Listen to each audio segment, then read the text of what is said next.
जय जय रघुवीर समर्थ।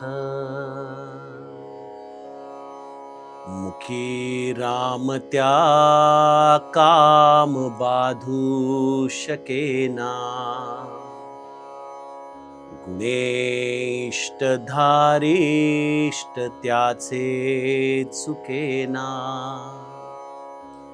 हरी भक्त तो शक्त कामासी मारी,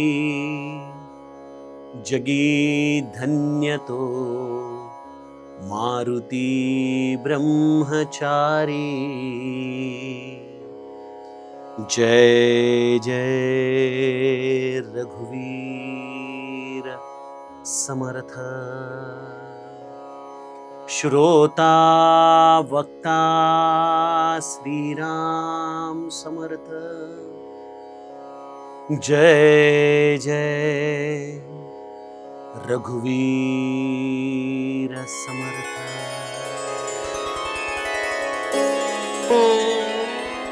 श्रीराम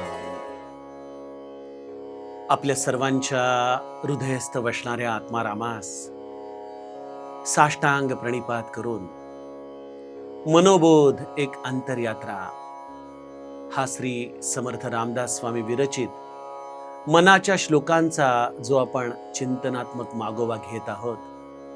सज्जन हो, आज आपण त्यातील श्लोक क्रमांक 87 याचं चिंतन पाहणार आहोत। राम नामाचा खरा असलेला प्रभाव आम्ही मंडळींनी जाणलाच नाहीये।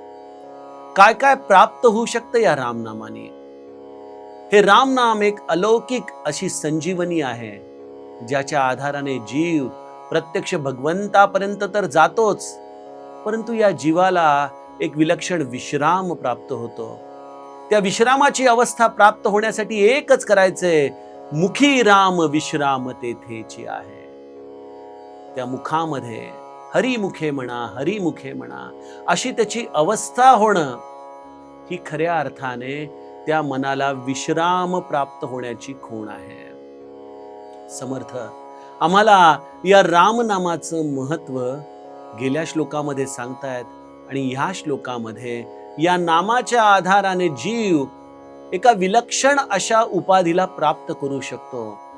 कुठली उपाधी आहे ती आम्हाला आजच्या श्लोकामध्ये समर्थ समजावून सांगत आहेत। मुखी राम त्या काम बाधू शकेना। ज्याच्या मुखामध्ये राम नाम आहे त्याला हा काम जो या सगळ्या जगाला बांधून उरलेला आहे, तो हा विकार हा त्याला कधीही बांधू शकत नाही, असं श्री समर्थांचा अनुभव आहे। बघा, हे श्लोक समर्थांनी आपल्या स्वतःच्या अनुभूतीने लिहिलेले आहेत। ज्या समर्थांनी अखंड ब्रह्मचार्य आपल्या जीवनामध्ये शारीरिक मानसिक या सर्व दृष्टीने सांभाळलं, हे नैष्ठिक ब्रह्मचार्य हा त्यांचा सहज स्वभाव होता। या नैष्ठिक ब्रह्मचार्याचं अधिष्ठान काय होतं, हा जर प्रश्न आपण समर्थांना विचारला तर त्याचं उत्तर ते आपल्याला देतात की मुखी राम त्या काम बाधू शकेना। या राम नामाच्या आधारानेच तुम्ही कामाला परास्त करता। बघा, इथं पौराणिक दाखलेचा जरी विचार केला तर मुखी राम अर्थात हे रामनाम ज्याच्या मुखामध्ये आहे, अर्थातच ते शिवतत्व त्याच्या हृदयामध्ये प्रगट होत आहे, कारण शिवतत्वाचा प्राण आहे रामनाम। आणि जिथं शिवतत्व प्रगट झालं तिथं हा कामदेव जळून भस्मसात होणारच। म्हणजे अगदी पौराणिक दाखल्यांच्या आधाराने, कथांच्या आधाराने जरी विचार केला तर रामनामाच्या आधाराने शिवतत्वाचं होणारं प्रागट्य हे कामदेवाला हरवतं। आणि या कामदेवाला हरवण्याचा दुसरा कुठलाही मार्ग उपलब्ध नाही। काय आहे हा कामदेव?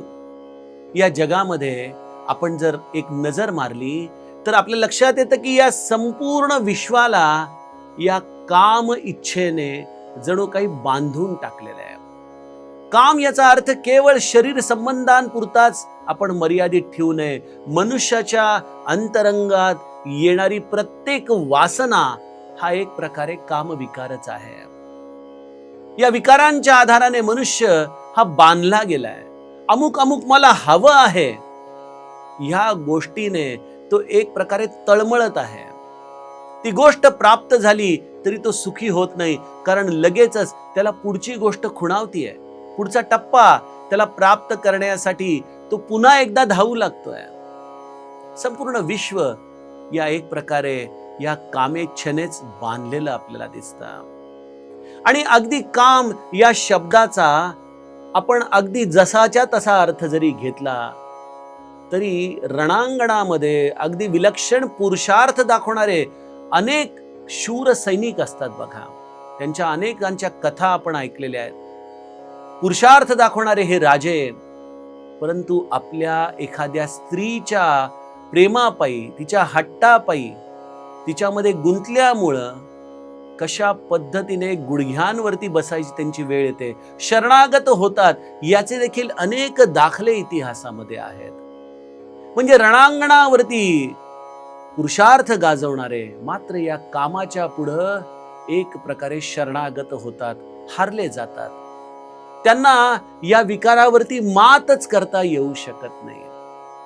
हा काम हा अत्यंत चिवट असा मनुष्याच्या आतमधला विकार आहे.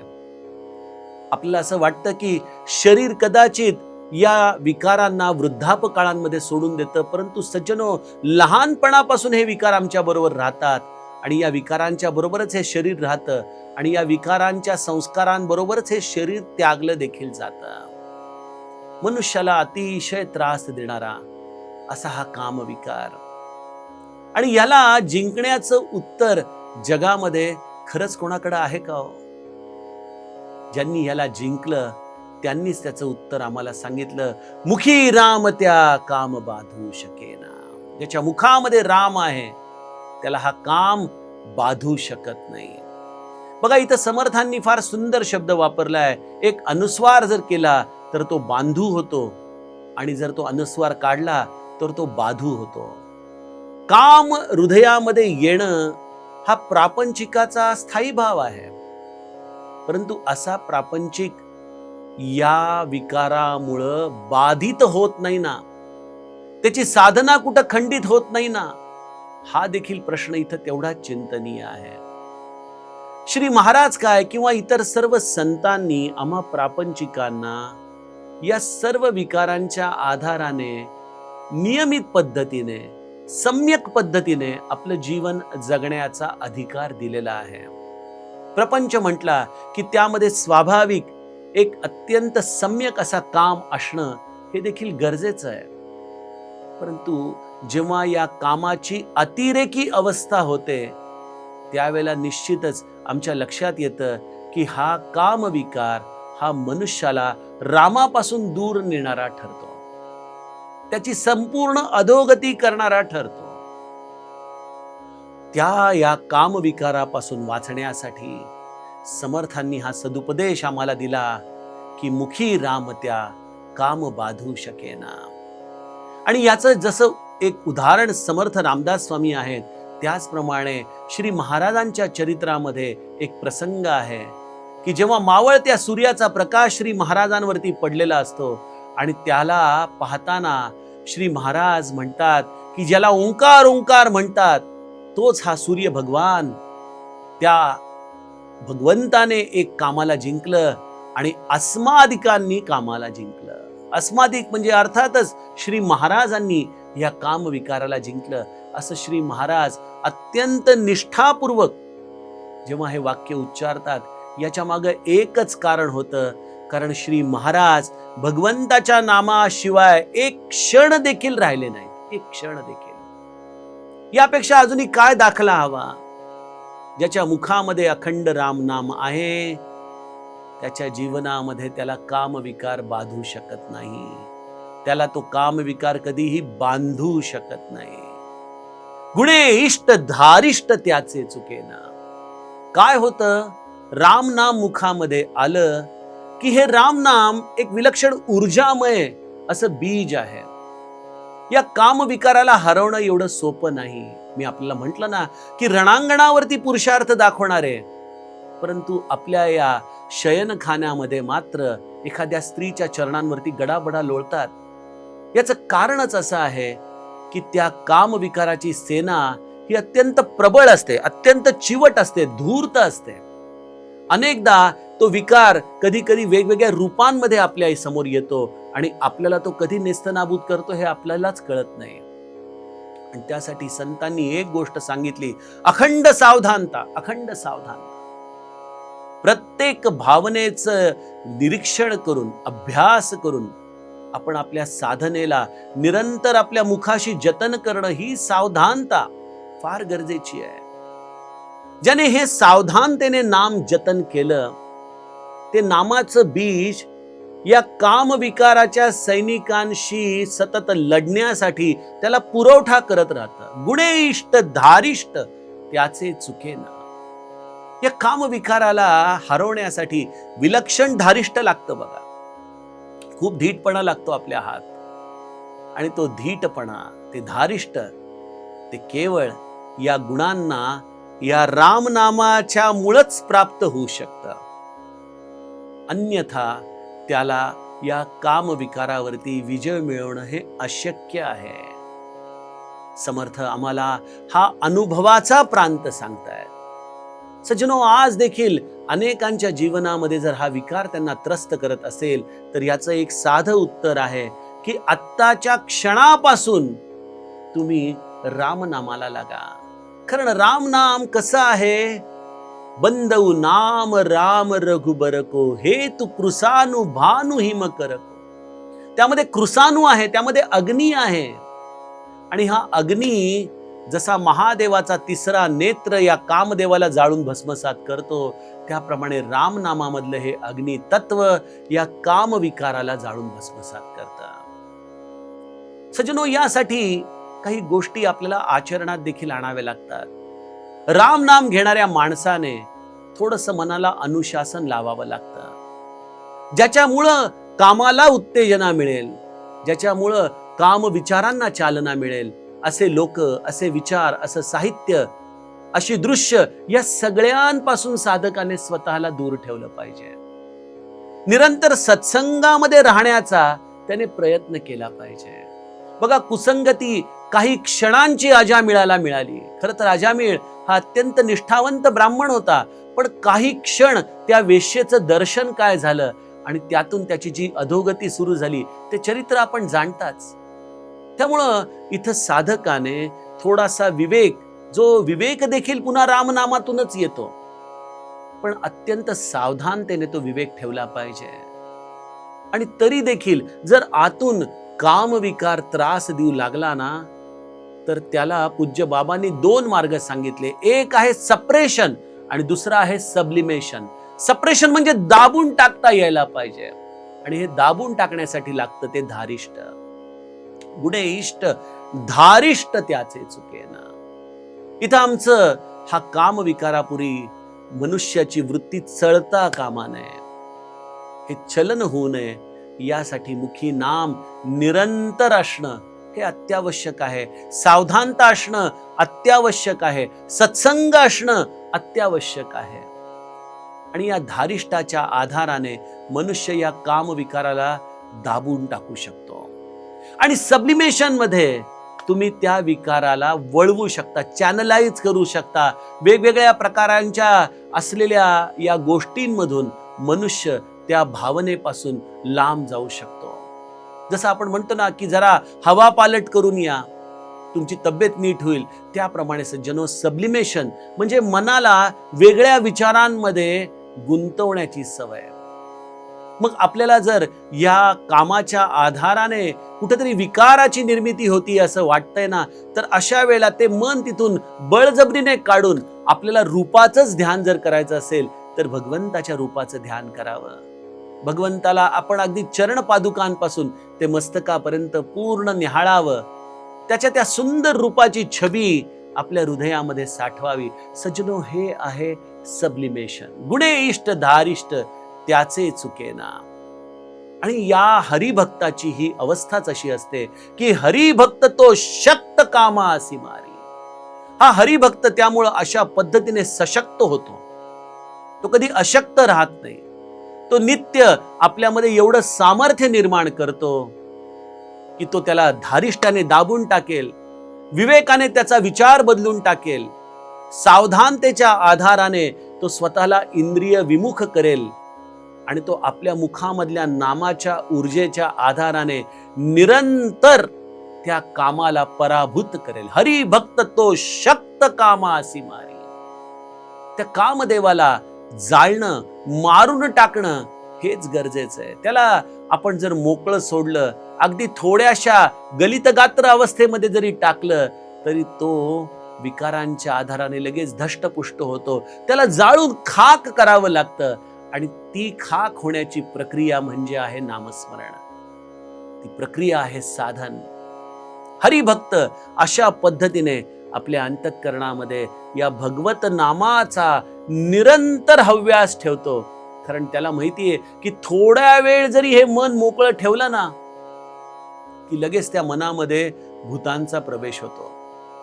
आदरणीय प्रेमानंद महाराज एक फार छान गोष्ट सांगतात. ते म्हणतात की एकदा एका माणसाला भूत सिद्ध होतं.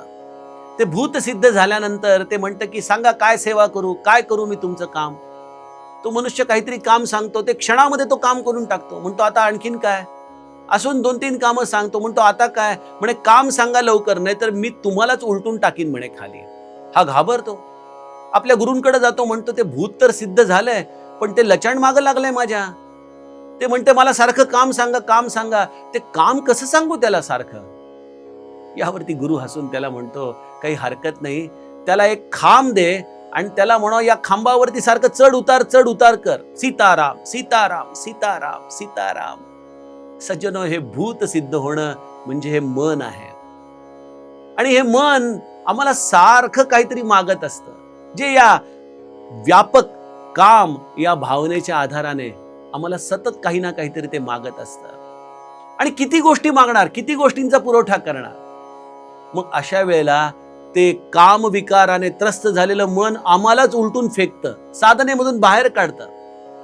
मग अशा वेळेला या गुरुचा बोध आपण लक्षात ठेवावा की त्या मनाला क्षणभर देखील मोकळं ठेवू नये. बघा, साधकाने एकांतामध्ये राहावं, पण एकांतामध्ये त्याला इतकं व्यस्त ठेवावं त्याने स्वतःला की त्याला क्षणाची देखील उसंत नसावी. या राम नामाच्या आधाराने या मनाला सारखं वर खाली वर खाली वर खाली करायला लावावं.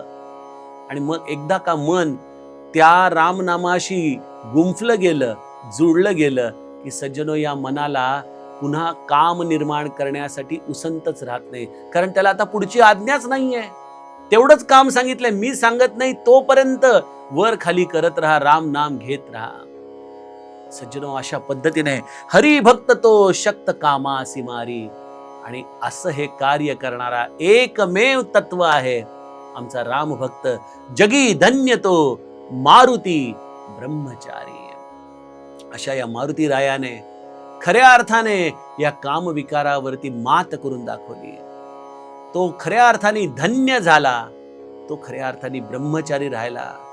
समर्थांचं आराध्य असलेला हा मारुती, त्या मारुतीची उपासना आम्हाला हेच देते सज्जनो की या काम विकारावरती आम्ही विजय मिळवू शकू.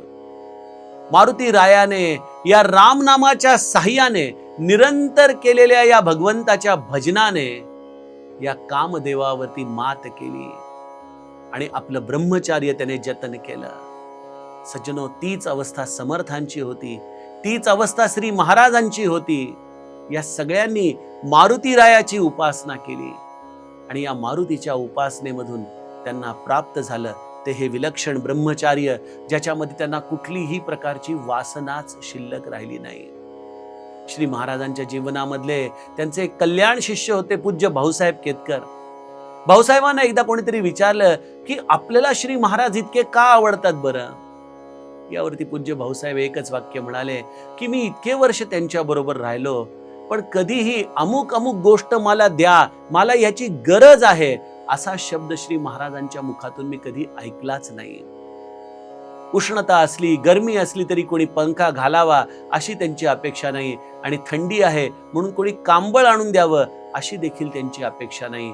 हे केवळ त्यालाच जमतं ज्याने जगी धन्य तो मारुती ब्रह्मचारी अशा या मारुती रायाला आपल्या जीवनामध्ये सिद्ध करून घेतलंय, त्याचा कृपा आशीर्वाद प्राप्त करून घेतलाय. आणि मारुतीराया प्रसन्न एकावरतीच होतो, ज्याने मुखी राम त्या काम बाधू शकेना, या अवस्थेला प्राप्त केलंय. सज्जनो, राम नाम अलौकिक आहे, अगाध आहे. आपण सगळ्यांनी ते नाम निरंतर मुखाशी धारण करावं आणि याचे अनुभव घ्यावेत, हे श्री समर्थांचं सांगणं. आपण आपल्या या श्लोकावरचे अभिप्राय, आपले कमेंट्स, आपले प्रश्न जरूर झी24 तासच्या कमेंट बॉक्समध्ये लिहाव्यात. आपल्या प्रश्नांची उत्तर देण्याचा मी जरूर प्रयत्न करेन. सज्जन हो, आपण आता उद्या पुढील श्लोकाचं चिंतन बघूया. जानकी जीवन स्मरण. जय जय राम.